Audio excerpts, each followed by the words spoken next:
என்னுடைய நண்பர் ஒருத்தர், அவருக்கு ஜாதகத்தில் நம்பிக்கை உண்டு. அவரே ஜோசியமெல்லாம் பார்ப்பார். என்ன சார் இந்த காலத்தில் இதையெல்லாம் நம்பிக்கிட்டு இருக்கீங்களேன்னு கேட்டா, உங்களுக்கு ஒன்றும் தெரியாது சார், இந்த உலகத்தில் ஒவ்வொருத்தரும் அவங்கவுங்க செய்கிற நல்லது கெட்டதுக்கு தகுந்த பலனை அனுபவிச்சே தீரணும்பார். அது மட்டும் இல்லை, ஒருத்தன் செத்துட்டா கூட அவன் செஞ்ச பாவ புண்ணியங்கள் கூடவே போயிட்டுருக்கோம்பார். அது எப்படி கூட போகும் அப்படின்னு குதர்க்கமாக கேட்டால், அதுக்கு அவர் ஒரு கதை சொன்னார். அது ரொம்ப சுவாரஸ்யமாக இருந்தது.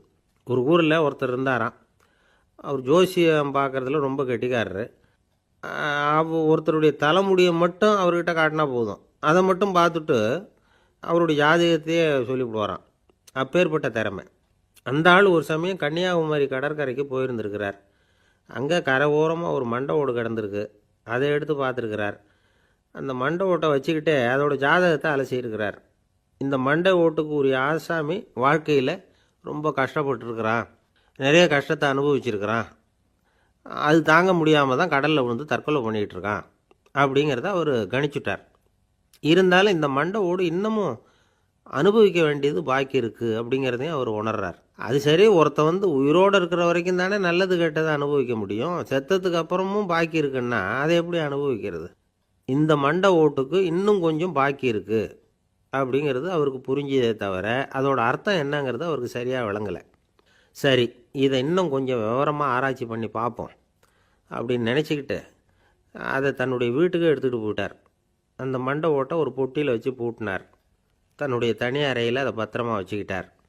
தினமும் ராத்திரி ஆனதும் தன்னுடைய மனைவியை பார்த்து, நீ போய் பூஜை அறையில் தனியாக படுத்துக்கோ அப்படின்னு சொல்லிவிட்டு, இவர் தினம் ராத்திரி 12 மணிக்கு பொட்டியை திறந்து பார்ப்பார். மண்டை ஓடு அப்படியே இருந்ததே தவிர இன்னும் கொஞ்சம் பாக்கி இருக்குங்கிறதுக்கு அர்த்தம் அவருக்கு விளங்கலை. அந்த மண்டை ஓட்டுக்கு இன்னும் என்ன பாக்கி இருக்க போகுது? இப்படியே ஒரு 10 நாள் போச்சு. அந்த வீட்டம்மாவுக்கு சந்தேகம் வந்துட்டுது. நம்ம வீட்டுக்காரர் நம்மளை தனியாக ஏன் தூங்க சொல்கிறார் அப்படிங்கிற சந்தேகம். உடனே பக்கத்து வீட்டு அம்மா கிட்ட விஷயத்தை சொல்லியிருக்கிறாங்க. அந்த அம்மா உடனே, நீ கவலைப்படாத, நான் கண்டுபிடிச்சி சொல்கிறேன்னு சொல்லிவிட்டாங்களாம். அன்றைக்கி ராத்திரியே ஜன்னல் வழியாக எட்டி பார்த்துருக்குறாங்க. இந்த ஆள் மண்டை ஓட்டை கையில் வச்சுக்கிட்டு அதை திருப்பி திருப்பி அப்படியும் இப்படியும் பார்த்துக்கிட்டு இருந்தது தெரிஞ்சுட்டுது. மறுநாள் காலையில் அவரோட மனைவியை பார்த்தாங்க. ஏம்மா, உன் வீட்டுக்காரருக்கு நீ முதல் மனைவியா 2வது மனைவியா அப்படின்னு கேட்டாங்க. எனக்கு தெரிஞ்ச வரைக்கும் நான் ஒருத்தி தான் அவருடைய மனைவின்னாங்க. அப்படி இல்லை, நீ அவருக்கு 2வது மனைவி. முதல் மனைவியின் மண்டை ஓடு தான் அவர் கையில் இருக்குப்போ, அதை தான் அவர் தினமும் ராத்திரியில் எடுத்து பார்த்துக்கிட்டு இருக்கிறாரு அப்படின்னு விட்டாங்க அந்த அடுத்த வீட்டம்மா. அப்படியா விஷயம்னு சொல்லிவிட்டு கணவன் வீட்டில் இல்லாத நேரமாக பார்த்து அந்த மண்டை ஓட்டை எடுத்து கொண்டாந்து ஒரு உரலில் போட்டு உலக்கையால் குத்தி நொறுக்க ஆரம்பிச்சுட்டுது அந்த அம்மா. வெளியே போயிருந்த அந்த ஆள் அப்போ தான் உள்ளே நுழைஞ்சார். மண்டை ஓடு உலக்கைக்கிட்ட குத்து வாங்கிட்டு இருக்கு. அது அனுபவிக்க வேண்டியது இன்னும் கொஞ்சம் பாக்கி இருக்குது அப்படிங்கிறதுக்கான அர்த்தம் எனக்கு இப்போ தான் புரிஞ்சுதுன்னாராம் அவர். இந்த கதையிலேருந்து நாம் இன்னொரு நீதியையும் புரிஞ்சுக்கணும். அதாவது நம்ம வீட்டை பற்றி நமக்கு தெரியாததெல்லாம் அடுத்த வீட்டுக்காரங்களுக்கு நல்லா தெரியும். ஒரு காடு, அங்கே புத்தர் அவர் பாட்டுக்கு நடந்து போய்கிட்டே இருக்கிறார். அவருக்கு பின்னாடி ஒரு குரங்கு, அதுவும் தொடர்ந்து வந்துக்கிட்டே இருக்குது. புத்தர் திரும்பி பார்த்தார். குரங்கு அப்படியே குதித்து உயர எழும்பி ஒரு கிளையில் போய் உக்காந்துது. ஏன் இப்படி பண்ணுறேன்னு கேட்டார் புத்தர். என்னை சாதாரணமாக நினைக்க வேணாம், நான் மகாமந்தி, என்னால் எல்லாம் முடியும், முடியாதுங்கிற வார்த்தையே என்னுடைய அகராதியில் கிடையாது, என்ன வேணும்னாலும் செய்வேன் அப்படின்னுது. அப்படின்னா ஒரு பந்தயம் வச்சுக்கலாமான்னார் இவர். ஓ வச்சுக்கலாமேன்னுது. வேற ஒன்றும் இல்லை, இப்போ நீ மேலே எழும்பி அந்த கிளையில் உட்காந்தது மாதிரி அங்கேருந்து தாவி என் உள்ளங்கையில் உட்காரணும், அவ்வளவுதான் அப்படின்னார். அப்படி உட்காந்துட்டா என்ன பரிசு அப்படின்னு கேட்டது அது. சொர்க்கத்தில் இருக்கிற மாமன்னன் மரகத சக்கரவர்த்தியை என்னோட இருக்கும்படியாக கூப்பிட்டுக்கிறேன். அந்த சமயத்தில் அவருடைய அரியணை அங்கே காலியாகிடும், நீ அதில் போய் உட்காந்துக்கலாம். பந்தயத்தில் தோத்துட்டா ஒரு கல்ப காலம் இந்த பூமியில் வாழ வேண்டியிருக்கும், அதுக்கு பிறகு தான் என்கிட்ட வர முடியும், என்ன சொல்கிற அப்படின்னார். குரங்குக்கு தாவறது ஒரு பெரிய காரியமா? இது எனக்கு ரொம்ப சாதாரண விஷயம், என்ன இப்போவே தாவட்டுமா அப்படின்னுது. சரின்னு சொல்லி உள்ளங்கையை நீட்டினார். அவருடைய கை தாமரை இலை அளவுக்கு அப்படியே விரிஞ்சுது. குரங்கு சௌகரியமாக உட்கார்றதுக்காக. குரங்கு தாவறதுக்கு தயாராச்சு. அதுக்கு முன்னாடி ஒரு சின்ன யோசனை அதுக்கு. இந்த கிளையிலேருந்து அந்த கைக்கு தாவறது எனக்கு ரொம்ப அற்பமான ஒரு வேலை, இது ரொம்ப சாதாரணம். என்னுடைய கௌரவத்துக்கு இது சரியாக இருக்காது. அதனால் நான் என்ன பண்ண போகிறேன்னா, இங்கேருந்து கிளையிலேருந்து அப்படியே உயர எழும்ப போகிறேன். எழும்பி மேல் உலகம் போய் அங்கே ஒரு சுற்றிவிட்டு அதுக்கப்புறம் அங்கேருந்து நேராக வந்து இந்த கையில் உட்கார போகிறேன் அப்படின்னு நினச்சிது. என்ன யோசிக்கிற அப்படின்னார் புத்தர். ஒன்றும் இல்லை, இந்த பாயிரம் பார் அப்படின்னு சொல்லி தாவி உயர போயிட்டுது. கொஞ்ச நேரத்தில் வான உலகத்துக்கே போய் சேர்ந்துட்டுது. அங்கே போய் பார்த்தா அங்கே ஒரு 5 பளிங்கு தூண்கள் இளம் சிவப்பு நிறத்தில் நின்றுக்கிட்டு இருக்குது. குரங்கு நினச்சிக்கிட்டது, புத்தர்கிட்ட போய் இந்த பளிங்கு தூண்களை பார்த்தோம்னு சொன்னால் அப்படியே திகைச்சு போயிடுவார், இந்த தூணில் ஏதாவது அடையாளம் செஞ்சுட்டு போகணும் அப்படின்னு அந்த இடத்துல மிதந்துக்கிட்டே நினச்சிது. உடனே ஒரு தூணில் எழுதிச்சு. என்ன எழுதிச்சுன்னா, ஒரு மகா ஞானி இங்கே வந்துட்டு போகிறார் அப்படின்னு எழுதிச்சு. எழுதிவிட்டு அப்படியே கீழே தாவி வந்து புத்தரோட உள்ளங்கையில் உட்காந்துது. எப்படி பார்த்தீங்களா என்னுடைய வேலை? வான உலகத்துக்கே போய் அங்கே இருக்கிற 5 பளிங்கு தூண்களை பார்த்துட்டு அதில் நான் வந்த விவரத்தை எழுதி வச்சுட்டு அதுக்கப்புறம் இங்கே வந்திருக்கிறேன் அப்படின்னுது ரொம்ப பெருமையாக. அப்படியா அப்படின்னார் புத்தர். ஆமாம், சந்தேகமாக இருந்தால் வாங்க, அழைச்சிட்டு போய் காட்டுறேன் அப்படின்னுது அந்த குரங்கு. அதுக்கு தேவையில்லை, அப்படியே கொஞ்சம் கீழே குனிஞ்சு பார் தெரியும் அப்படின்னார் புத்தர். அங்கே பார்த்தா புத்தரோட உள்ளங்கை தெரிஞ்சுது. நல்லா உத்து பார்த்துது. அவரோட ஒரு விரலில் அது எழுதிய வாசகம் தெரிஞ்சுது. குரங்கு யோசனை பண்ணிச்சு, அப்படின்னா வானத்தில் நான் பார்த்தது புத்தரோட விரல்களா அப்படின்னு யோசிச்சுது. இதை புரிஞ்சுக்கிட்ட உடனே அந்த குரங்கோட கர்வம் அழிஞ்சு போச்சான். நம்ம மனசு தான் இந்த குரங்கு. மனம்ங்கிறதும் ஆணவம்ங்கிறதும் ஒரு நாணயத்தின் 2 பக்கங்கள். மனம் உள்ளவரை ஆணவமும் இருக்கும். மனம் அழிஞ்சாதான் ஆணவம் அழியும். மனம் அழிய வேண்டும் அப்படின்னு பெரியவங்க சொல்கிறது இந்த அர்த்தத்தில் தான். நம்ம ஆளுங்க சவால் விடுறதெல்லாம் வேறு மாதிரி. ஒருத்தன் ஒரு வாய்க்காலை தாண்டுறேன்னு பந்தயம் கட்டி தாண்ட முடியாமல் வாய்க்காலில் விழுந்து காலை உடச்சிக்கிட்டு கட்டு போட்டுக்கிட்டு வந்தான். ஏன்டா அப்படின்னு கேட்டாங்க. நான் பந்தயம் கட்டின நேரம் சரியில்லை அப்படின்னா. எப்படிறான்னு கேட்டிருக்காங்க. வாய்க்காலில் தண்ணி இருக்கிற நேரமாக பார்த்து பந்தயம் கட்டியிருக்கணும் அப்படின்னானா. ஒரு ஊரில் ஒரு ஞானி இருக்கிறார். ரொம்ப பெரிய ஞானி. ரொம்ப வயசாகிட்டுது. கடைசி காலத்தில் அவர்கிட்ட சில பேர் வந்தாங்க. உங்கள் குரு யார் அப்படின்னு கேட்டாங்க. அவர் நிமிர்ந்து பார்த்தார். எனக்கு ஆயிரக்கணக்கான குருமார்கள் உண்டு. அவங்க பேரெல்லாம் சொல்லணும்னா இந்த காலம் பத்தாது. ஆனால் முக்கியமான ஒரு 3 பேரை பற்றி மட்டும் உங்களுக்கு சொல்கிறேன் அப்படின்னாராம். அப்புறம் சொன்னார், அந்த 3 பேரில் ஒருத்தன் ஒரு திருடன். ஒரு சமயம் ஒரு பாலைவனம் வழியாக நான் போய்கிட்டு இருந்தேன். அப்போது வழி தவறி போய் ஒரு கிராமத்துக்கு போயிட்டேன். அது இருட்டு நேரம், நடு ராத்திரி, ஊரே உறங்கி போச்சு. அந்த நேரத்தில் ஒரு ஆள் மட்டும் ஒரு வீட்டு சுவத்தில் ஏதோ பண்ணி உள்ளே நுழையிறதுக்கு முயற்சி பண்ணிகிட்ருக்கிறான். அவங்கிட்ட போய் நான் இன்றைக்கி இங்கே எங்கே தங்க முடியும் அப்படின்னு கேட்டேன். அதுக்கு அவன், இந்த ராத்திரி வேளையில் அது ரொம்ப சிரமம், ஒரு திருடனோட உங்களால் தங்க முடியும்னா நீங்கள் என்னோட தங்கலாம் அப்படின்னா. நான் அவங்க கூட 1 மாதம் தங்கியிருந்தேன். ஒவ்வொரு நாள் ராத்திரியும் இப்போ நான் என்னுடைய வேலைக்கு போகிறேன், நீங்கள் ஓய்வு எடுத்துக்கோங்க அப்படின்னு சொல்லிவிட்டு போவான். அவன் திரும்பி வந்த உடனே உனக்கு ஏதாவது கிடச்சிதான்னு நான் கேட்பேன். அதுக்கு அவன், இன்றைக்கி ராத்திரி ஒன்றும் இல்லை, நாளைக்கு மறுபடியும் முயற்சி பண்ணுவேன் அப்படின்பா. எப்பவும் அவன் நம்பிக்கை இழந்ததே கிடையாது. எப்பவும் சந்தோஷமாகவே இருப்பான். நானும் ரொம்ப காலமாக தியானம் பண்ணிக்கிட்டே இருந்தேன். ஒன்றுமே நடக்கலை. ஆனால் நான் என்ன பண்ணேன் தெரியுமா? மனசு வருத்தப்படும், நம்பிக்கை இழந்துருவேன். அப்போல்லாம் அந்த திருடனுடைய விடாமுயற்சி தான் ஞாபகத்துக்கு வரும். அதனால் அந்த திருடன் எனக்கு ஒரு குரு. என்னுடைய 2வது குரு யாருன்னா அது ஒரு நாய். இது எப்படின்னா, ஒரு சமயம் எனக்கு ரொம்ப தாகமாக இருந்தது. ஒரு நதியை நோக்கி போய்கிட்டு இருந்தேன். அப்போது ஒரு நாயும் வந்தது. அதுக்கும் தாகம். ஓடி வந்து ஆற்றை பார்த்துது. அதோட நிழல் வந்து ஆற்றுல தெரிஞ்சுது. அதை பார்த்ததும் பயந்துட்டுது. அதாவது அது தன்னுடைய சொந்த உருவத்தையே கண்டு பயந்தது. அதை பார்த்து குறைக்குது, திரும்பி ஓடிச்சு. ஆனால் அதுக்கு தாகம் அதிகமாக இருந்ததுனால அது மறுபடியும் திரும்பி வந்தது. பார்த்தா மறுபடியும் தண்ணியில் நாயோட உருவம் தெரியுது. இப்படி சில தடவை பண்ணிச்சு. இருந்தாலும் கடைசியில் தண்ணியில் குதிச்சுட்டுது துணிஞ்சி. இப்படி குதித்த உடனே அதோட உருவமும் மறைஞ்சுட்டுது. இதை பார்த்தேன். நான் என்ன புரிஞ்சுக்கிட்டேன்னா, எவ்வளவு தான் பயம் இருந்தால் கூட ஒருத்தன் தைரியமாக காரியத்தில் இறங்கணும் அப்படிங்கிறத புரிஞ்சுக்கிட்டேன். இந்த போதனை அந்த நாய்கிட்ட இருந்து எனக்கு கிடைச்சிது. இது ஒன்று. அடுத்தது என்னுடைய 3வது குரு யாருன்னா அது ஒரு சின்ன குழந்தை. நான் ஒரு சமயம் ஒரு நகரத்துக்கு போனேன். அங்கே ஒரு குழந்தை எரிகிற மெழுகுவத்தி ஒன்று எடுத்துக்கிட்டு வந்தது. நான் அந்த குழந்தைய பார்த்து வேடிக்கையாக கேட்டேன், ஏன் பாப்பா இந்த மெழுகுவர்த்தியை நீயாவே கொளுத்துனியா அப்படின்னு கேட்டேன். ஆமான்னுது அந்த குழந்தை. சரி, இந்த மெழுகுவர்த்தி முன்னாடி எரியாமல் இருந்தது, இப்போ எரியுது.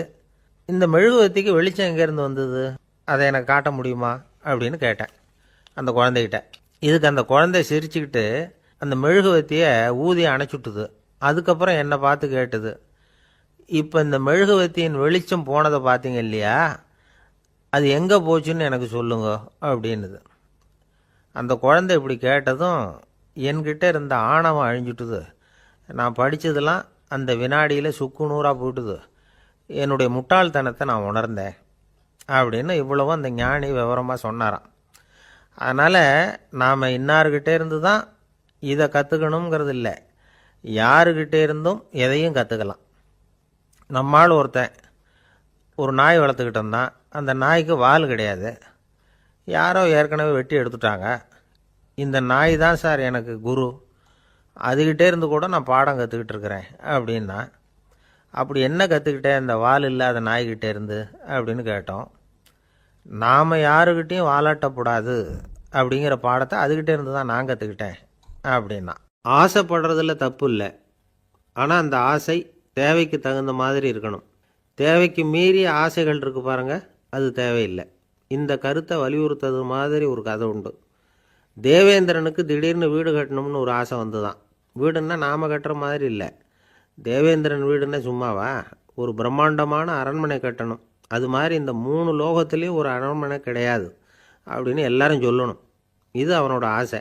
உடனே தேவ தச்சரான விஸ்வகர்மாவை கூப்பிட்டான், உத்தரவு போட்டான். விஸ்வகர்மா தன்னுடைய உதவியாளர்களை எல்லாம் கூப்பிட்டு ஒன்றா சேர்த்துக்கிட்டார். படாத பாடுபட்டு ஒரு பெரிய அரண்மனையை கட்டி முடித்தார். கட்டி முடிக்க 1000 வருஷம் ஆச்சு. தேவேந்திரன் வந்து பார்க்குறான்.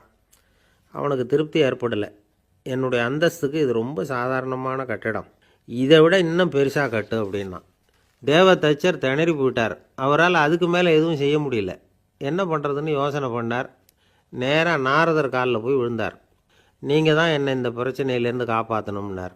நாரதர் யோசனை பண்ணார். சரி, கவலைப்படாதேன்னார். நேராக இந்திரன்கிட்ட போனார். இந்திரன் வந்து நாரதரை பார்த்த உடனே வாங்கன்னு கூட்டிகிட்டு போய் அரண்மனையை காட்டினான். இது மாதிரி ஒரு அரண்மனையை நீங்கள் வேறு எங்கேயாவது பார்த்துருக்குறீங்களா அப்படின்னு ரொம்ப பெருமையாக கேட்டான். நான் பார்த்ததில்லை, ஆனால் என்னை விட வயசில் மூத்தவர் மகரிஷி லோமேசர், அவர் ஒரு வேளை பார்த்துருக்கிறாரா என்னமோ அப்படின்னார். உடனே அவரை மனசில் நினச்சி தியானம் பண்ணினார். அடுத்த கணம் லோமேசர் அங்கே வந்தார். இடையில் ஒரு சின்ன துண்டு, கையில் ஒரு கமண்டலம், தலையில் ஒரு பாய், அவ்வளவுதான் அவர்கிட்ட இருந்தது. எதுக்காக தலையில் எந்த பாய் அப்படின்னு கேட்டான் இந்திரன். என்ன மாதிரி அற்ப ஆயுள் உள்ள ஒரு ஜீவன் தனியாக வீடு கட்டிக்கிட்டு திண்டாடணுமா, இந்த பாய் தான் ஒரு வீடு மாதிரி எனக்கு நிழல் கொடுக்குது அப்படின்னார் அவர். என்னது, உங்களுக்கு வந்து அவ்வளவு கொஞ்சமான ஆயுளா அப்படின்னு ஆச்சரியத்தோடு கேட்டான் இந்திரன். ஆமாம், இதை பாரு, என்னுடைய மார்பில் ஒரு பொற்காசு அளவுக்கு ரோமம் உதிர்ந்துட்டுது.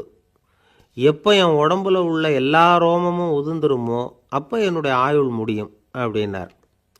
எப்போ அந்த ரோமங்கள் பூரா உதிரும்னு கேட்டான் இவன். ஒரு பிரம்மா மறைஞ்சதும் ஒரு ரோமம் உதிரும். என் உடம்புல உள்ள ரோமங்களின் எண்ணிக்கை எவ்வளவோ அவ்வளவு பிரம்மாக்கள் தோன்றி அவங்க ஆயுள் முடியும் பொழுது என் உடம்புல உள்ள ரோமங்கள் பூரா உதிரும் அப்படின்னார். அப்படின்னா ஒரு பிரம்மாவோட ஆயுள் எவ்வளவு காலம்னு கேட்டான். ஒரு பிரம்மாவுக்கு 100 தேவ வருஷம். ஒவ்வொரு தேவ வருஷத்துக்கும் 365 தேவ நாள். ஒவ்வொரு தேவ நாள்லேயும் ஒன்றை மாதிரி 14 இந்திரர்கள் தோன்றி மறைகிறாங்க அப்படின்னு மகரிஷி லோமேசர் சொல்கிறார். இதை கேட்டதும் இந்திரன் ஆடி போயிட்டான். அவ்வளவு ஆயுள் உள்ள இவரே அற்ப ஆயுள்னு சொல்கிறார்.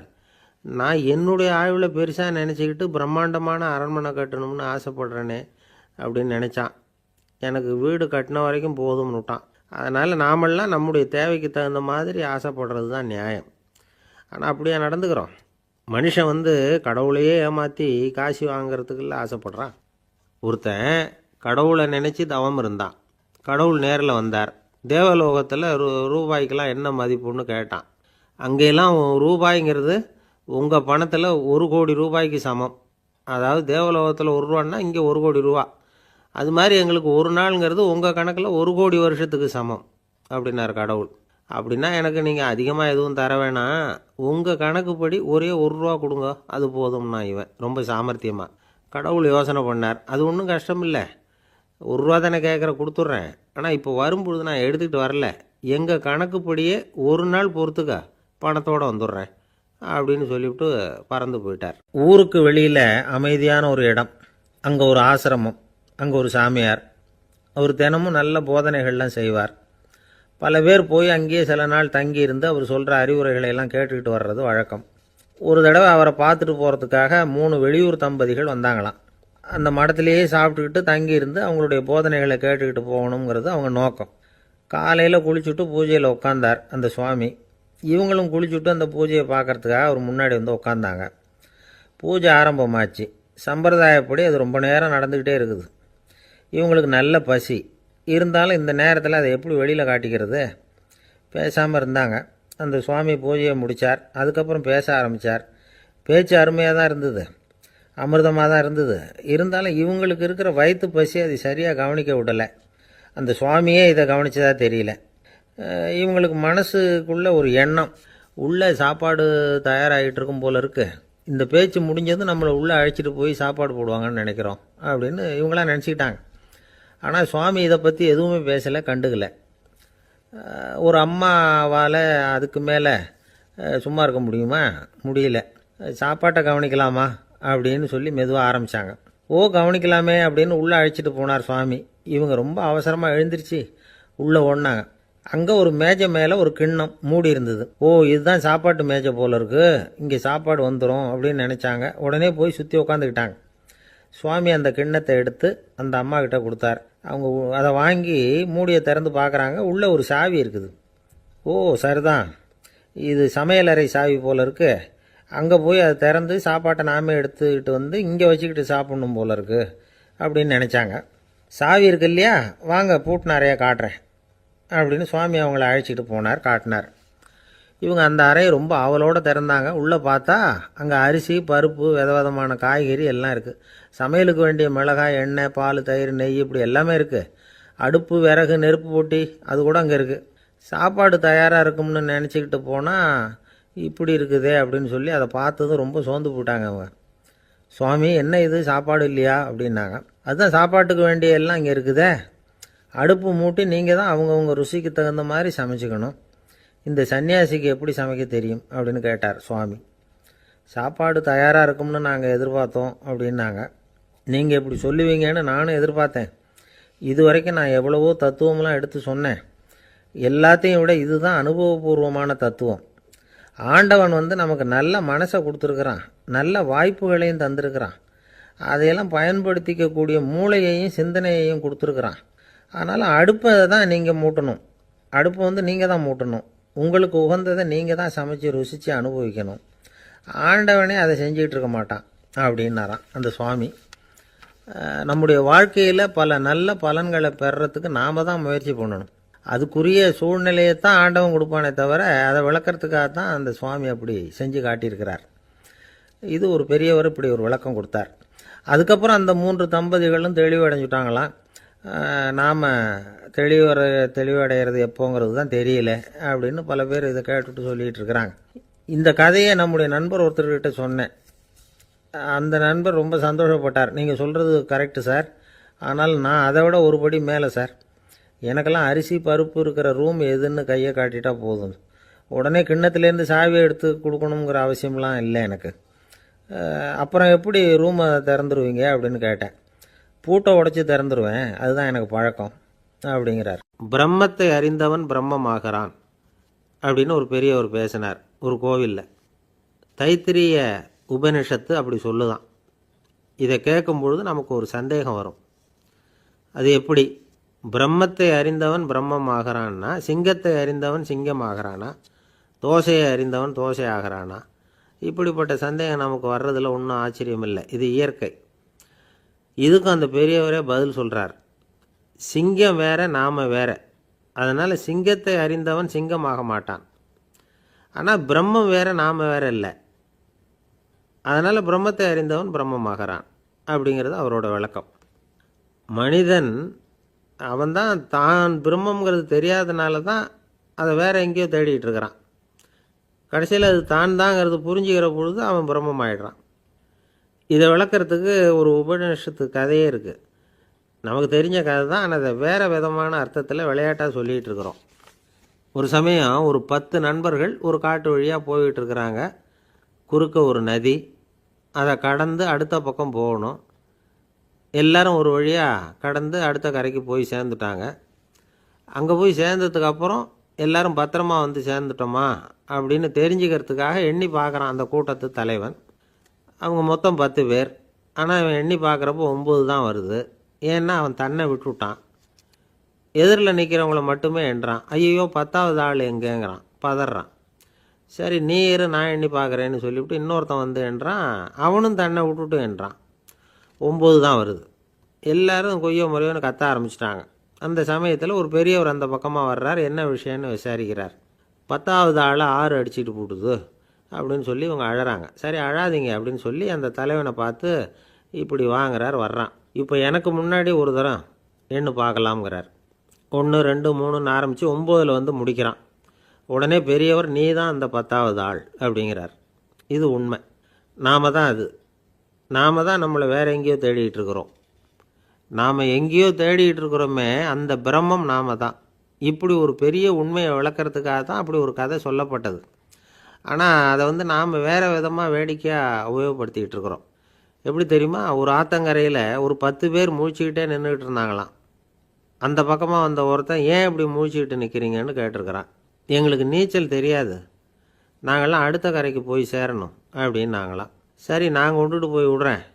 எல்லாரும் அக்கறைக்கு போய் சேர்ந்த உடனே ஆளுக்கு ₹1 வீதமாக மொத்தம் ₹10 எனக்கு கொடுக்கணும் அப்படின்ட்டுருக்கான் இவன். சரின்னு ஒத்துக்கிட்டாங்க. இவன் ஒவ்வொருத்தராக கையை பிடிச்சி மெதுவாக ஆற்றுல இறக்கி அழைச்சிட்டு போயிட்டான். 9 பேரை கரை சேர்த்துட்டான். 10வது ஆள் பாதி ஆற்றுல போயிட்டு இருக்கிறப்போ திடீர்னு வெள்ளம் வந்துட்டுது. புடி நழுவி போச்சு. கையை விட்டுட்டான். வெள்ளம் அடிச்சிட்டு போட்டுது. அழைச்சிட்டு வந்தவன் நீச்சல் அடித்து தட்டு தடுமாறி கரைக்கு வந்து சேர்ந்துட்டான். கரையில் இருந்தவங்களுக்கு இந்த விஷயம் தெரியாது. இருந்தாலும் இவன் உடம்பு பூரா நனைஞ்சி கொஞ்சம் அதிகமாக மூச்சு வாங்க நின்றுக்கிட்டு இருந்தானா. ஏங்க ஏன் இப்படி மூச்சு வாங்குது, என்ன விஷயம் அப்படின்னு கேட்டாங்களாம். அதுக்கு இவன் கொஞ்சமாக அலட்டிக்காமல் சொன்னானா, வேறு ஒன்றும் இல்லை, நீங்கள் கொடுக்க வேண்டிய ₹10ல் ₹1 குறைஞ்சி போச்சு அவ்வளவுதான் அப்படின்னானா. ஒரு ஆள் ராமகிருஷ்ணரை தேடி வந்தான். அவன் கையில் 1000 பொற்காசுகள் வச்சுருந்தான்.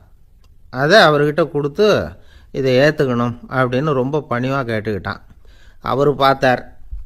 இது எனக்கு தேவையில்லை, ஆனாலும் உன்னுடைய மனசை புண்படுத்துறதுக்கு நான் விரும்பலை, அதனால் நீ கொடுக்குறத வாங்கிக்கிறேன்னார். வாங்கிக்கிட்டார். அப்புறம் கேட்டார், இதை பாரு, இனிமேல் இதெல்லாம் என்னுடையது தானே அப்படின்னார். ஆமாம், அதையெல்லாம் நான் உங்களுக்கே கொடுத்துட்டேன்னாவேன்.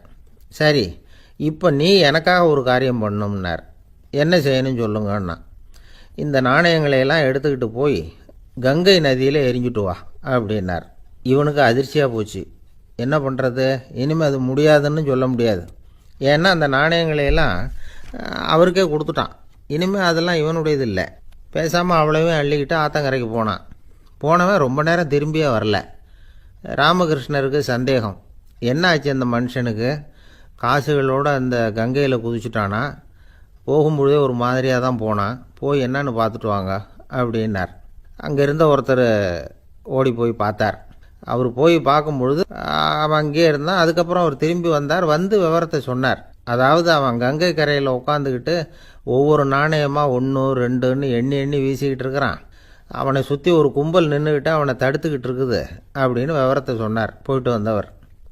இதை கேட்டதும் ராமகிருஷ்ணரே புறப்பட்டு அங்கே போனாராம்.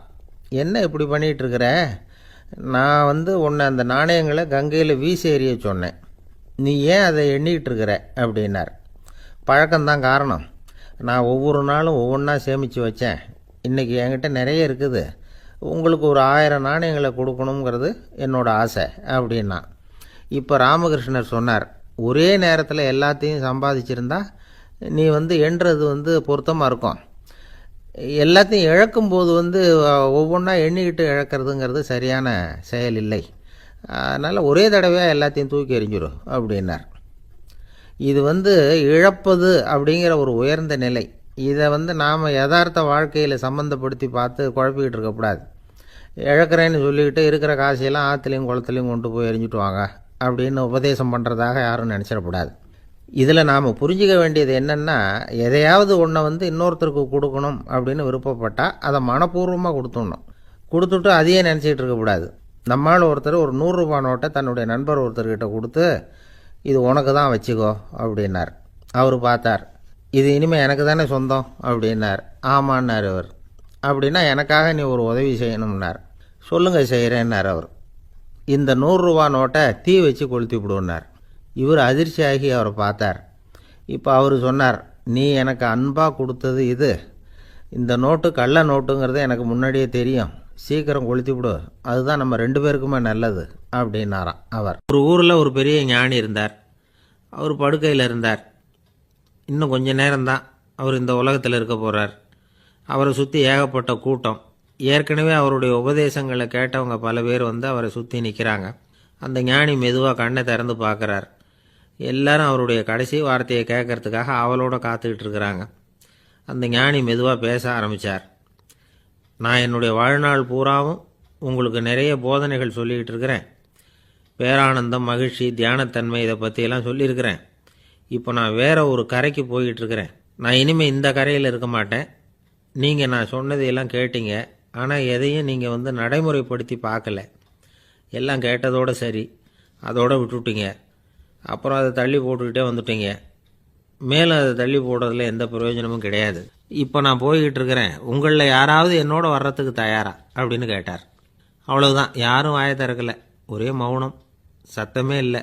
ஒருத்தர் பார்த்துக்கிட்டே நிற்கிறாங்க. அந்த கூட்டத்தில் ஒரு ஆள் அந்த ஞானி கூடவே 40 வருஷத்துக்கு மேலே இருந்திருக்கிறான்.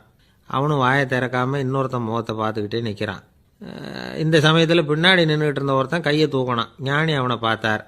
சரி, ஒருத்தனுக்காவது நம்மோட வர்றதுக்கு தைரியம் இருக்குது அப்படின்னு நினச்சார். ஆனால் அந்த ஆள் என்ன சொன்னான் தெரியுமா? ஐயா, நீங்கள் கேட்குறப்போ நான் உடனே எழுந்திருக்கல, கையை மட்டும்தான் தூக்கினேன்.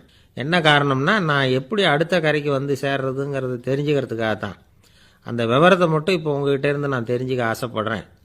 ஏன்னா இப்போ நான் உங்கள் கூட வர்றதுக்கு தயாராக இல்லை. எவ்வளவோ காரியங்களை நான் இன்னும் இங்கே முடிக்க வேண்டி இருக்குது. வீட்டுக்கு ஒரு விருந்தினர் வந்திருக்கிறார். என்னுடைய இளைய மகனுக்கு கல்யாணம் பண்ணி வைக்கணும்.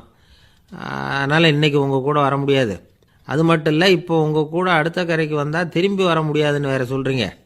அதனால் இப்போ நான் வரல. இன்னொரு நாள் நிச்சயமாக நான் வர்றேங்க, வந்து உங்களை சந்திக்கிறேன். அதனால் இப்போ நீங்கள் இன்னொரு தடவை எங்களுக்கு விளக்கமாக சொல்லணும். ஏற்கனவே பல தடவை சொல்லியிருக்கிறீங்க. தயவு பண்ணி இப்போ ஒரு தடவை சொன்னீங்கன்னா சௌகரியமாக இருக்கும். அந்த அடுத்த கரையை அடையிறது எப்படி? இப்போ ஒரு தடவை அதை விளக்கமாக சொல்லிட்டிங்கன்னா நல்லா ஞாபகப்படுத்திக்குவேன். அது சரியான சமயம் வர்றப்போ இது எனக்கு உதவியாக இருக்கும் அப்படின்னு நானா. ஆனால் உண்மை என்ன தெரியுமா? அந்த சரியான சமயம் வரவே இல்லை அப்படிங்கிறது தான் உண்மை. இப்படி அந்த கதை முடியும். இந்த கதை வந்து அந்த ஒரு ஆளுக்கு மட்டும் இல்லை, கிட்டத்தட்ட எல்லாருக்குமே அது பொருந்தும் அப்படிங்கிறாங்க விவரம் தெரிஞ்சவங்க. எல்லாருமே அந்த சரியான தருணத்துக்காக தான் காத்துக்கிட்டு இருக்கிறாங்களாம். அதுக்காக ஜோசியம் பார்க்குறாங்க, கைரேகை பார்க்குறாங்க, நாளைக்கு என்ன நடக்குங்கிற ஆவலில் எல்லாரும் காத்துக்கிட்டு இருக்கிறாங்க. ஆனால் அந்த ஒரு நாள் ஒருபோதும் வரப்போகிறதில்ல. நீங்கள் தள்ளி போடுறதுக்காக பல அர்த்தமில்லாத காரணங்களை தேடுறீங்க அப்படிங்கிறார் ஒரு ஞானி. காத்திருக்கிறதுலேயே நம்ம காலம் ஓடி போயிடுது. ஏன்னா இன்றைக்கி நாம் சிந்திக்கிறது நாளைக்கு நாம் சிந்திக்கிறது இல்லை. ஒவ்வொரு நாளும் ஒவ்வொரு மாதிரி போயிடுது. நாளைக்கு மறுநாளை பற்றியே சிந்திக்கிறோம். இப்படியே அது பாட்டுக்கு போயிடும். கரையை தொட்டு பார்க்குறது எப்போ? இதுதான் கேள்வி. நமக்கு வேண்டியப்பட்ட ஒருத்தர் ஒரு ரயில்வே பிளாட்ஃபாரத்தில் நின்றுட்டு இருக்கிறார். அங்கே இருக்கிறவங்ககிட்ட கேட்குறாராம், விசாரிக்கிறார். ஏங்க கிழக்க போகிற ரயில் போயிட்டுதுங்களான்னாராம். போயிட்டுதுன்னு இருக்கிறாங்க. கொஞ்ச நேரம் கழித்து ஏங்க மேற்க போகிற ரயில் போயிட்டுதுங்களான்னு கேட்டிருக்காரு. போயிட்டுதுங்களான் இருக்காங்க. அப்புறம் கொஞ்ச நேரம் கழித்து மறுபடியும் ஏங்க 10:30 மணி வண்டி போயிட்டுதான்னு கேட்டிருக்காரு.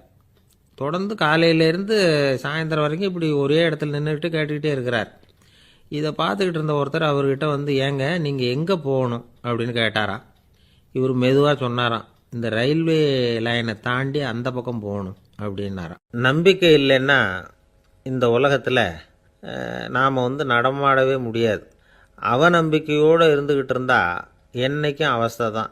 நாம் நம்புறது நடக்குதோ இல்லையோ அது வேறு விஷயம். ஆனால் எதையும் நம்பி தான் நாம் அடி வைக்க வேண்டியிருக்கு. வேறு ஒன்றும் வேணாம். ஒரு லாட்ரி சீட்டு வாங்குகிறோம். அது எங்கே நமக்கு விழப்போகுது அப்படிங்கிற அவநம்பிக்கையோடவா வாங்குகிறோம்? பரிசு நமக்கு தான் அப்படிங்கிற நம்பிக்கை உள்ளூர இருக்கிறதுனால தான் அதை வாங்குகிறோம். இருந்தாலும் முடிவு வேறு மாதிரி ஆகிடுது. அதுக்காக மனசு சோர்ந்து போகிறதில்ல.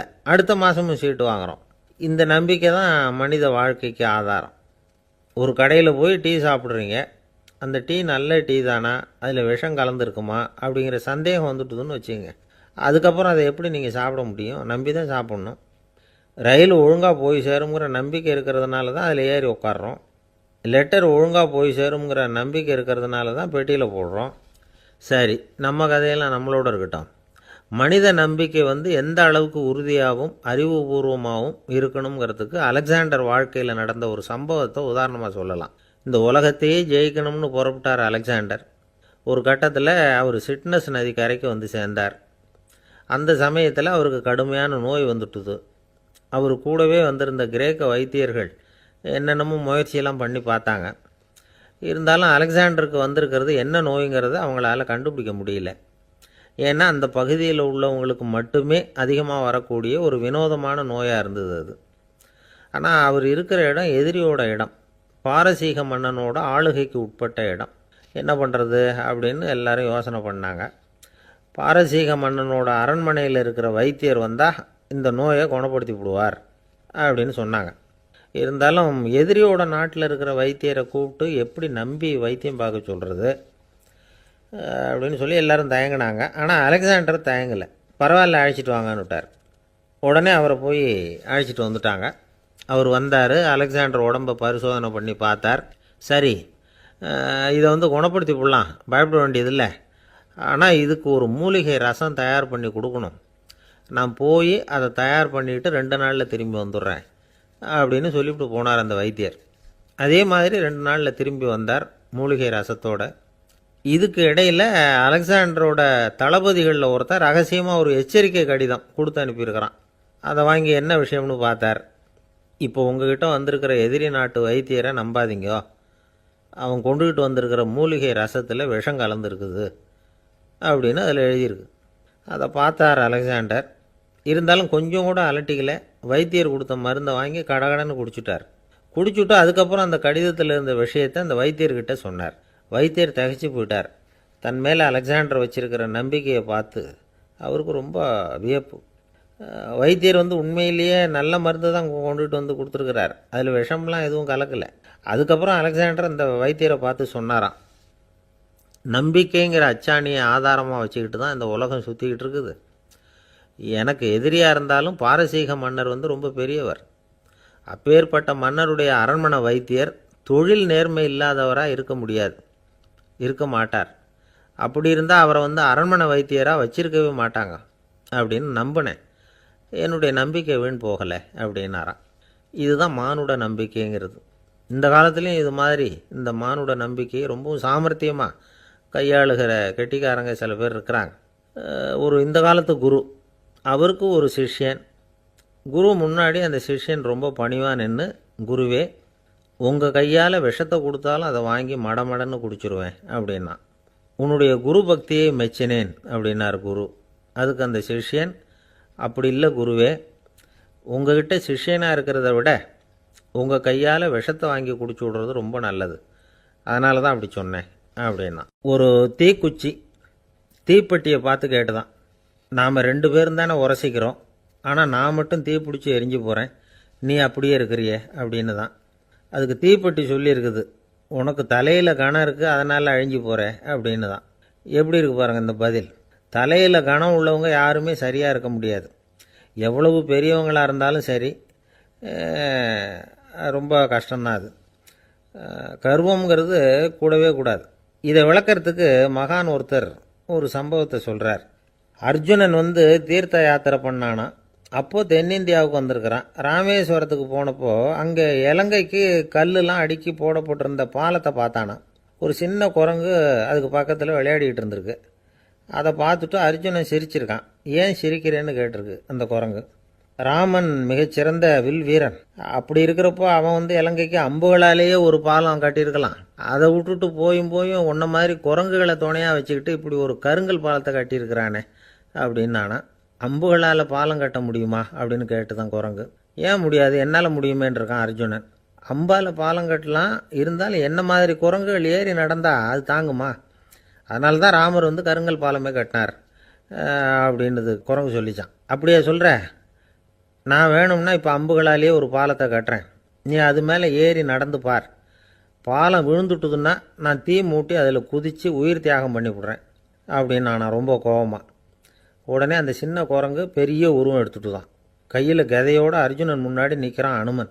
பார்த்தா, என்னுடைய தலைவர் ராமரையா இழிவாக பேசுகிற, நீ இப்போ பாலம் கட்டு, நான் என்னுடைய பலத்தை காட்டுறேன் அப்படின்னா அனுமன். அர்ஜுனன் தன்னுடைய காண்டிபத்தை எடுக்கிறான், சரமாரியாக அம்புகளை விடுறான்.